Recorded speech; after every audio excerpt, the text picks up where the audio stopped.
मैत्रिणींनो, अन्नपूर्णाज किचनमध्ये मी पल्लवी तुमचं खूप खूप स्वागत करते आहे। आणि आता मी बनवणार आहे गुलाबजाम। तर मैत्रिणींनो, हा खोवा आहे, हा 2 किलो खोवा आहे। मला ऑर्डरसाठी गुलाबजाम बनवायचे आहे। तर 2 किलोमध्ये मी अर्धा किलो मैदा ॲड करणार आहे। मैत्रिणींनो, हा खोवा आपण छान असा हाताने नरम करून घेऊया आधी, आणि त्यानंतर यामध्ये आपल्याला मैदा मिक्स करायचा आहे।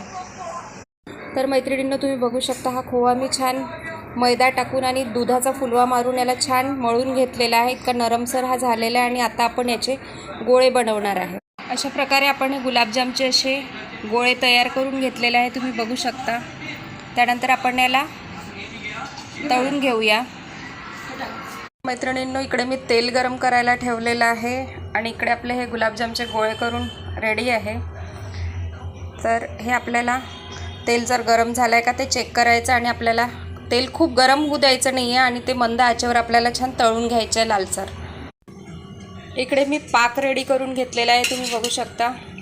पाक आपल्याला खूप घट्ट करून घ्यायचा नाही आहे, आपल्याला गुलाबजामला जसा हवा तसा मी पाक रेडी करून घेतलेला आहे। 2 गंजामध्ये मी काढून घेतलेला आहे।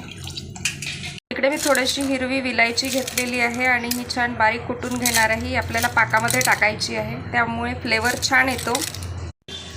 इकडे तुम्ही बघू शकता, आपले गुलाबजाम छान मंद आचेवर आपण तळून घेणार आहे। फारच छान सॉफ्ट झालेले आहे, कारण मी यामध्ये ओरिजिनल खोवा वापरलेला आहे। मैत्रिणींनो, तुम्ही बघू शकता किती छान याला गुलाबी रंग आलेला आहे। आपल्याला हे गुलाबीसर असे तळून घ्यायचे, याला जळू द्यायचे नाही, याला काळे करायचे नाही।